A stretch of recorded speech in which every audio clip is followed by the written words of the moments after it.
The stars looked different through alien eyes, and Commander Vextar knew this as he stood on the bridge of the Nexus Prime. His ship floated in the darkness between Jupiter and its moons, hidden by technology that bent light around their hull, like water around a stone. For 3 months now, they had been watching the humans, studying their primitive attempts at space travel with the patience of scientists observing insects. Dr. Krell moved between the sensor stations with the fluid grace of his species, his elongated limbs adjusting controls that human hands could never operate. The Zephyrian science team had catalogued every human vessel that ventured beyond their small blue world, noting their crude propulsion systems and laughably simple weapons. Today would be no different, or so they believed. Amy Carter felt a familiar hum of the Falcon 7 beneath her fingertips as she ran through the pre-flight checklist. The experimental fighter was humanity's newest toy, sleek and silver against the black void of space. She had volunteered for this test mission because someone had to push the boundaries, and Amy had never been one to back down from a challenge. The neural interface crown sat light on her head, its connections already syncing with her brainwaves in ways the engineers still didn't fully understand. Captain Jake Morrison watched the telemetry feeds from Earth's orbital station, his coffee growing cold as numbers scrolled across multiple screens. Amy's vitals looked normal, her ship responded to every command, and the new propulsion system hummed with contained energy that made the station's computers work overtime to track the data. He had trained Amy personally, knew her capabilities better than most, but even he wasn't sure what would happen when she really opened up the throttle. Commander Vextar gestured to his science officer with one of his 4 arms. The movement, as graceful as everything else about his species, Dr. Krell understood immediately and began preparing the recording equipment. They would document this human's flight patterns, analyze her primitive maneuvering techniques, and add the data to their growing intelligence file on Earth's military capabilities. The invasion fleet would find such information useful when they arrived next year. Amy pushed the Falcon 7 through its first series of turns, feeling the G-forces press against her body in ways that would have crushed her ancestors. The neural interface fed her information directly, bypassing her eyes and ears to deliver pure data streams about velocity, position, and the countless variables that determined whether she lived or died in the vacuum of space. She was no longer just piloting the ship, she was becoming part of it, her thoughts translating into motion with an efficiency that bordered on the impossible. The Zephyrian sensors picked up every movement, every energy signature, every electromagnetic pulse from the human craft. Dr. Krell smiled in the way his species did, a subtle shifting of facial features that indicated satisfaction. The humans moved through space like children learning to walk, their ships crude extensions of their limited biology. His own people had mastered faster-than-light travel when humans were still discovering fire, and their ships could cross star systems in the time it took these primitives to reach their own moon. Lieutenant Colonel Sam Rodriguez sat in his command chair back on Earth, watching satellite feeds that showed Amy's position relative to Jupiter's largest moon. The mission parameters were simple enough: test the new fighter's capabilities in real combat conditions. But Sam knew there was more to it than the official report suggested. Intelligence had detected anomalous readings in this sector for weeks.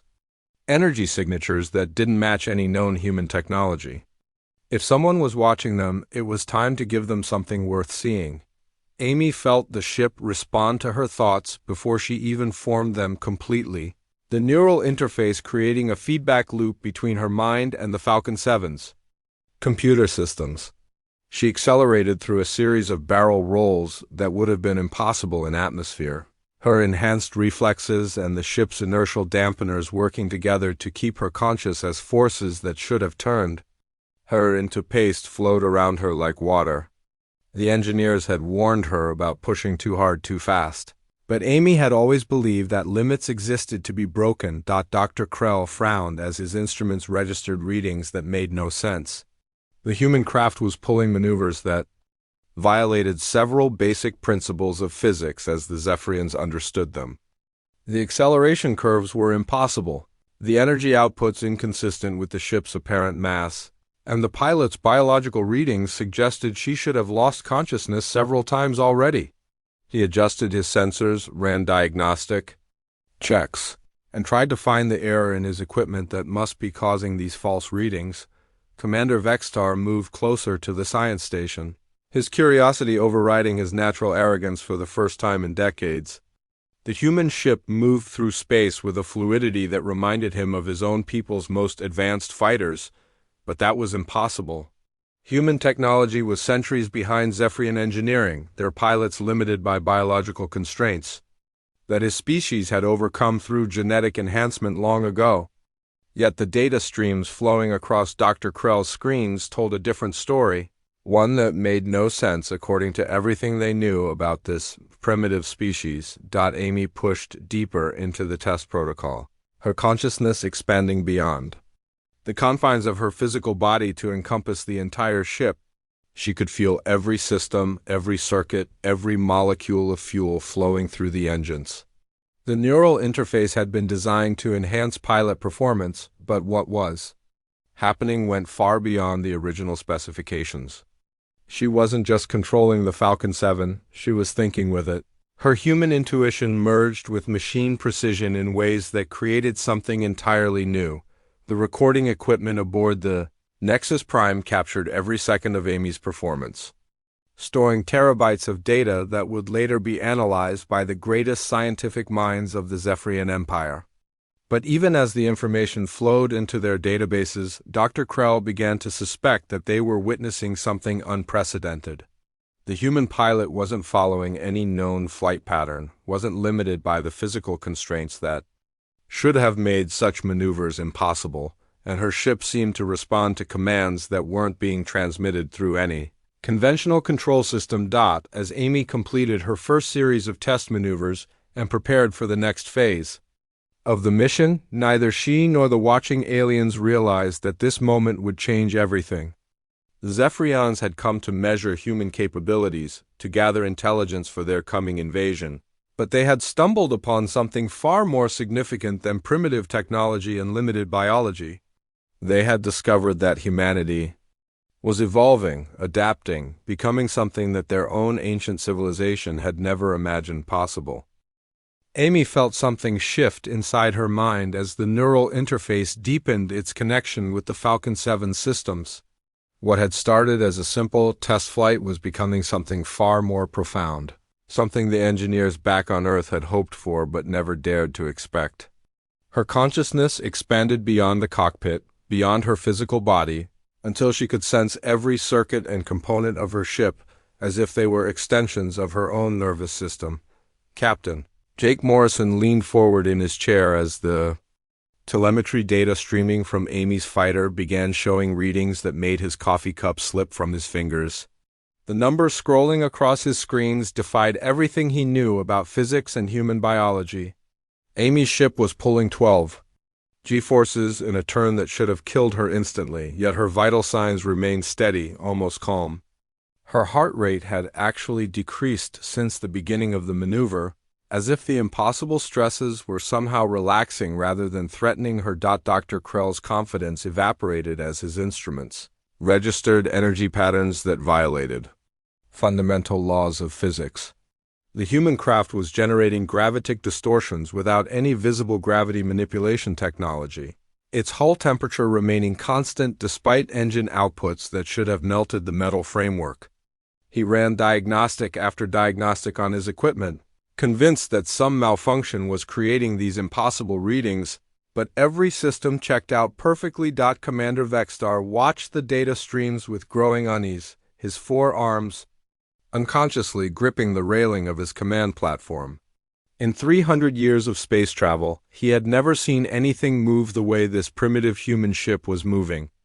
It flowed through vacuum like a living thing, responding to forces that didn't register on any of their sensors, changing direction without the energy expenditure that such maneuvers should require. Amy pushed the Falcon 7 into a spiral dive toward Jupiter's upper atmosphere, her mind processing navigational data at speeds that would have overwhelmed any normal human brain.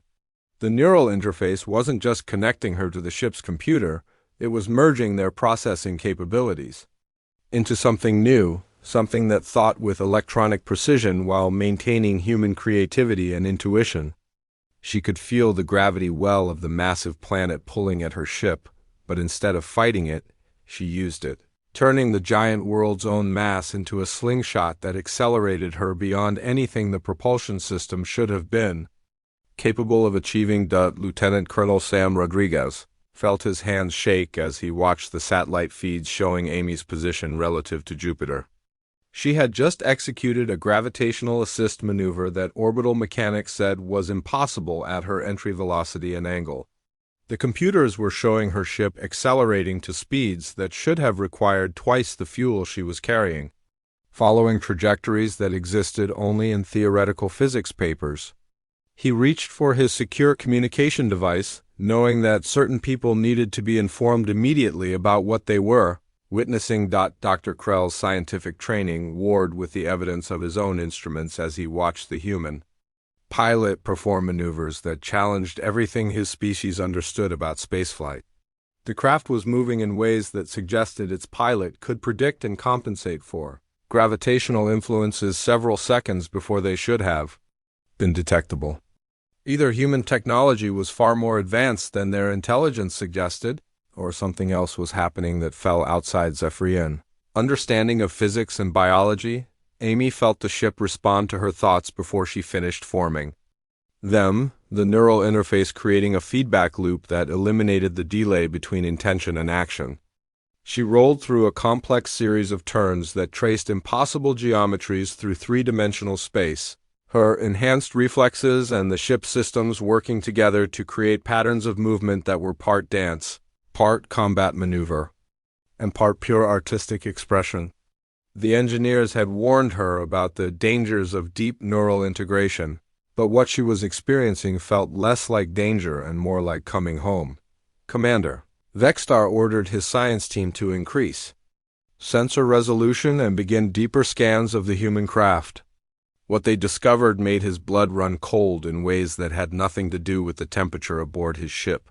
The human pilot wasn't just operating her craft, she was thinking with it. Her biological neural patterns somehow synchronized with electronic processing systems in a way that created capabilities beyond either component alone. It was a form of synthesis that Zephyrian science had theoretical knowledge of but had never successfully achieved. Captain Jake Morrison received a priority communication from Earth Command that made him realize this test flight was about to become something much larger. Intelligence satellites had detected energy signatures, consistent with advanced alien technology in the same sector where Amy was conducting her maneuvers. The timing wasn't coincidental, and Amy's demonstration of impossible flight capabilities suddenly took on new significance as a message being sent to whoever was watching from the shadows. Amy sensed something change in the space around her. A subtle distortion in the electromagnetic spectrum that her enhanced awareness picked up through the ship's sensors. She wasn't alone out here, and whoever was watching her had technology advanced enough to remain hidden from conventional detection methods. The realization filled her with a mixture of excitement and determination as she understood that her test flight had become humanity's first contact with alien intelligence. As she was Earth's representative in this crucial moment, Dr. Krell finally accepted that his instruments were functioning correctly and that what he was observing represented a fundamental misunderstanding of human capabilities. The pilot's biological readings showed brain activity patterns that suggested she was processing information at rates approaching computer speeds while maintaining neural pathways associated with creativity and intuitive leaps.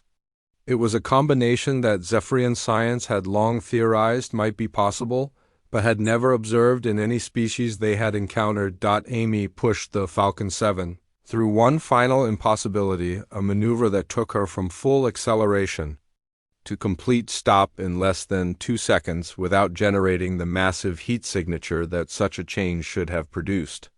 She hung motionless in space for a moment, her consciousness fully integrated with her ship's systems, before beginning a slow turn that would bring her face to face with whatever was watching her from the darkness. Between worlds, Commander Vexstar realized with growing horror that they had made a critical error in their assessment of human development.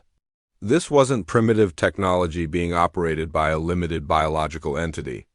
This was something new, something that combined the best aspects of organic consciousness with electronic processing power to create capabilities that exceeded the sum of their parts. The humans hadn't just built better ships, they had evolved into something that could become the ships themselves. Commander Vexstar made the decision that would change everything when he ordered his 3 fastest interceptors to pursue and capture the human craft. The sleek Zephyrian ships launched from the Nexus Prime with predatory grace, their hulls shimmering, as they accelerated toward Amy's position with speeds that should have made escape impossible for any known technology. Each interceptor was piloted by elite Zephyrian warriors who had trained for decades in the art of space combat, their reflexes enhanced by genetic modifications that allowed them to survive forces that would crush unmodified beings. Amy received the new orders from Colonel Kate Williams at Earth Command through her neural interface, the words appearing in her mind as clearly as if they had been spoken aloud. "Lead them on a chase, but don't let them catch her," the message said, and Amy felt a smile cross her face as she realized that her test flight had become something far more significant. She was no longer just demonstrating human technology, she was representing her entire species in what might be the most important chase in human history. Dr. Krell watched his screens with fascination and growing dread as the human craft detected the approaching interceptors long before it should have been possible. The pilot's reaction time was instantaneous, her ship beginning evasive maneuvers before the Zephyrian vessels had even fully cleared their launch bay. It was as if she could sense their intentions through some method that bypassed conventional sensor technology, responding to threats that existed only as probabilities rather than certainties. Amy felt the presence of the pursuing ships through her expanded consciousness, their energy signatures burning bright against the background radiation of space like torches in a dark room. She turned the Falcon 7 toward the asteroid belt between Mars and Jupiter, knowing that the dense field of tumbling rocks would provide the perfect testing ground for the true capabilities of human engineering merged with human intuition. The lead Zephyrian pilot, a warrior named Kethver, had destroyed human ships in simulated combat thousands of times, studying their predictable flight patterns and limited maneuvering capabilities. He expected this chase to be over within minutes. The primitive human craft overwhelmed by superior Zephyrian technology and tactical expertise. What he encountered instead was something that defied every assumption his people had made about human capabilities and limitations. Amy dove into the asteroid field like a swimmer entering familiar water, her consciousness expanding to encompass not just her ship but the entire 3-dimensional maze of spinning rocks and debris. The neural interface processed trajectory calculations for thousands of objects simultaneously, predicting collision points and safe passages through spaces that changed by the second. She wasn't just flying through the asteroids, she was dancing with them, using their gravitational influences and momentum to enhance her own movement in ways that turned physics into art. Kethver and his wingmen followed her into the field, their ships equipped with computer systems that should have given them overwhelming advantages in navigation and targeting. But as they pursued the human craft deeper into the maze of tumbling stone, they began to realize that their technological superiority meant nothing against an opponent who seemed to know where every asteroid would be before it got there. Amy pulled the Falcon 7 through a gap between 2 massive rocks that was barely wider than her ship's wingspan, the margins so tight that conventional piloting would have been impossible. But she wasn't using conventional piloting.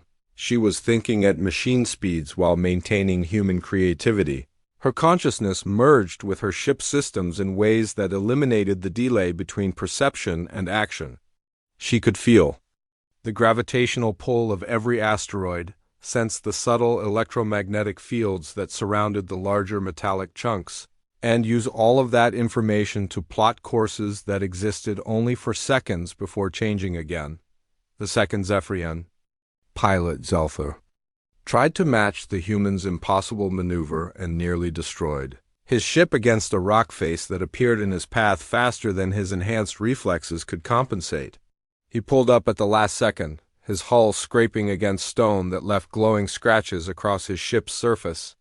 The human had somehow known the asteroid would be there, had planned her route to use it as a barrier that her pursuers couldn't follow through. Dr. Krell analyzed the flight data streaming from the chase and felt his understanding of physics begin to crumble.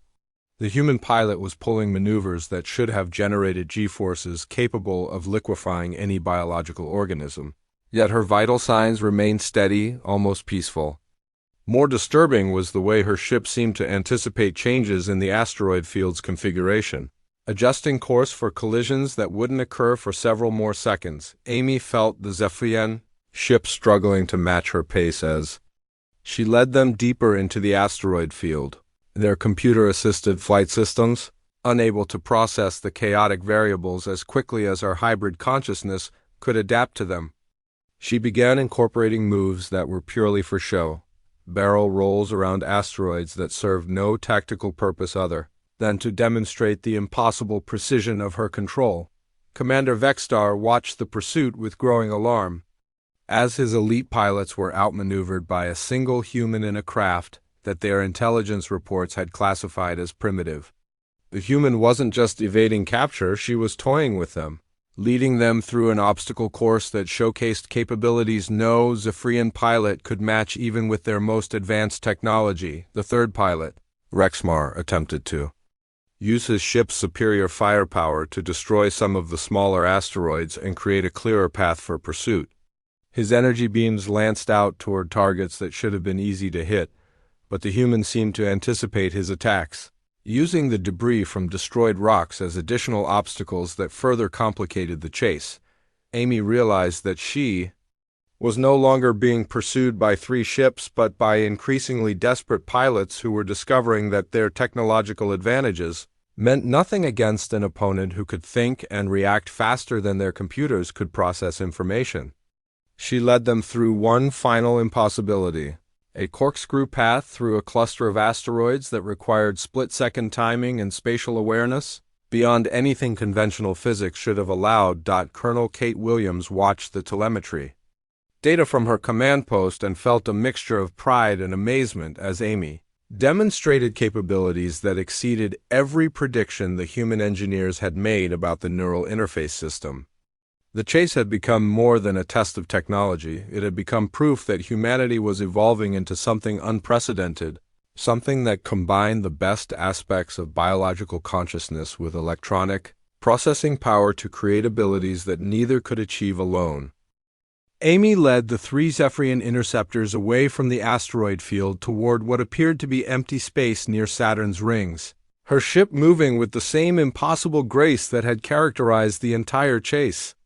The alien pilots thought they were finally gaining an advantage as they emerged from the chaotic maze of tumbling rocks into clear space where their superior firepower and speed could be brought to bear. They had no idea that they were flying directly into the most carefully planned ambush in human history. Admiral Tony Mitchell sat in the command chair of the battleship New Horizon, hidden among Saturn's ice particles where the massive ship's hull had been coated with materials that made it invisible to most forms of detection.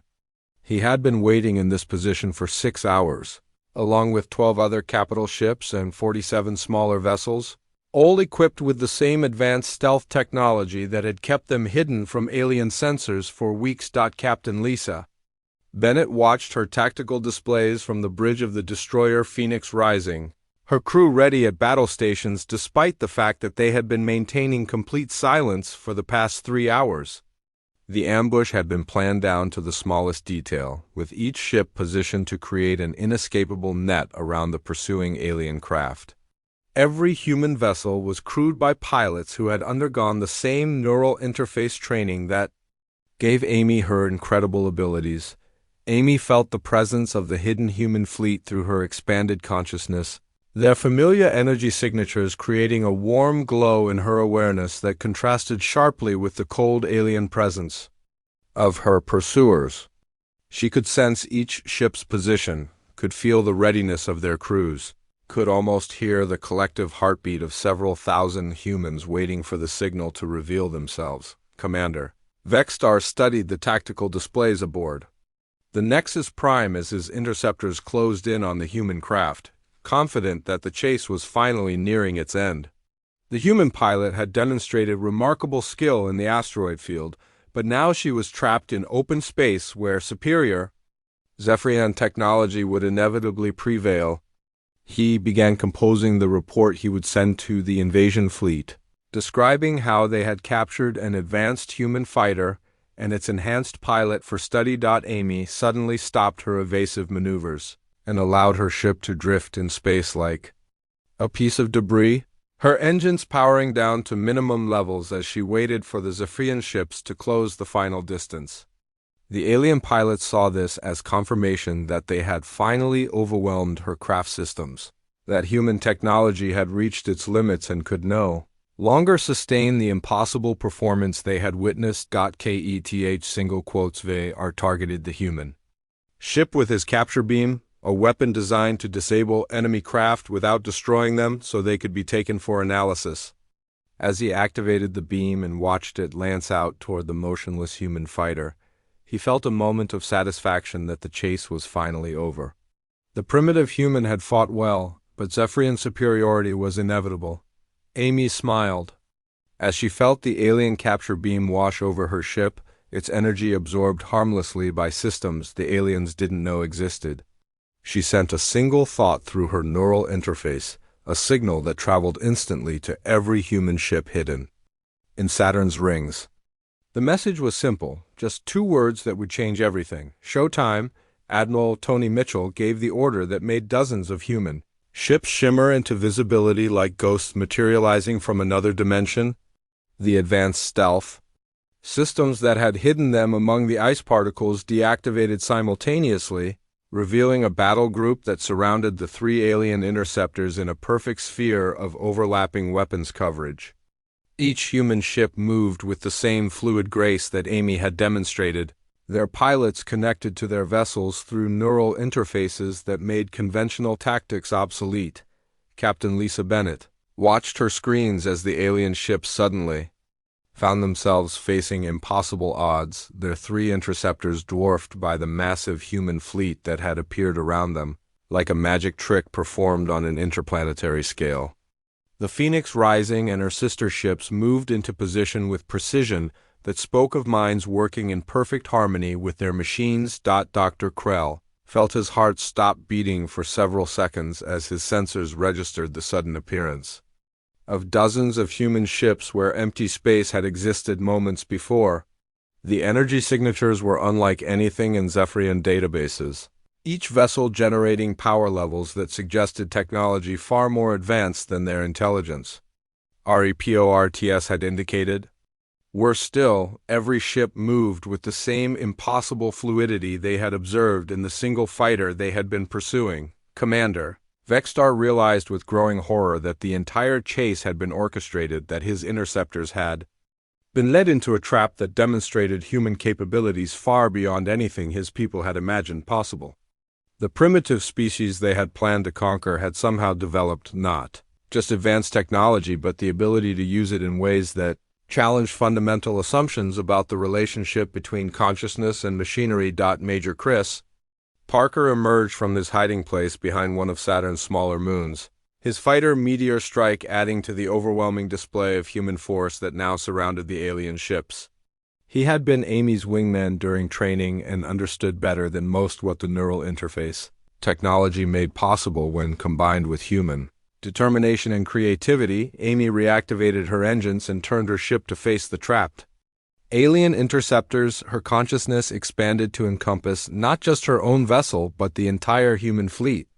She could feel the thoughts and intentions of every pilot, sense the collective will of humanity focused on this single moment. When 2 species met among the stars and one demonstrated that they were not as primitive as they appeared, Kethfer tried to maneuver his ship toward what looked like a gap in the human formation, only to discover that the gap closed before he could reach it as the human ships moved in perfect coordination.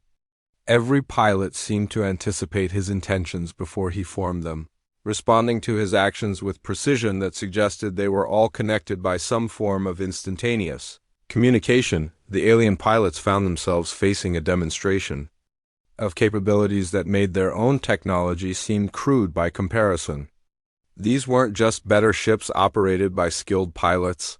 These were vessels that had become extensions of human consciousness itself, creating a fusion of organic thought and electronic processing that achieved things neither could accomplish.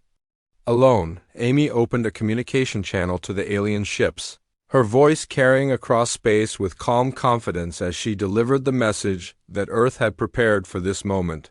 The words she spoke would echo through Zephyrian space for generations, changing forever how one species viewed another in the vast darkness between worlds. Amy's voice carried across the void between species as she spoke to the trapped Zephyrian pilots. Her words transmitted through communication frequencies that the aliens hadn't known humans could access.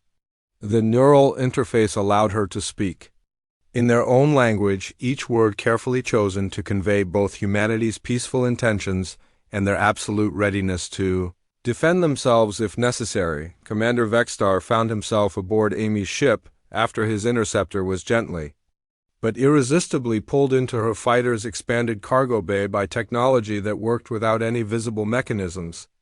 The human pilot turned to face him, and he saw in her eyes the same impossible fusion of organic consciousness and electronic precision that her ship had demonstrated throughout the chase. She was no longer entirely human, yet she was more human than any being he had ever encountered. Amy explained to the alien commander that humanity had been aware of Zephyrian observation for months, their sensors detecting the Nexus Prime's presence despite its advanced stealth capabilities.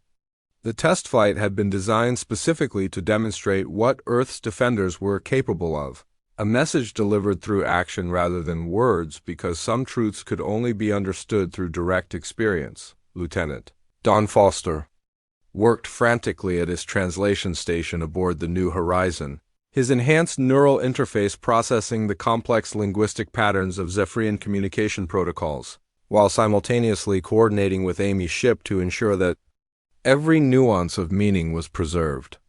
The conversation between species needed to be perfect, with no room for misunderstanding that might lead to unnecessary conflict. Krell analyzed the data his sensors had collected during the chase and felt his understanding of the universe shift in ways that would haunt him for the rest of his life.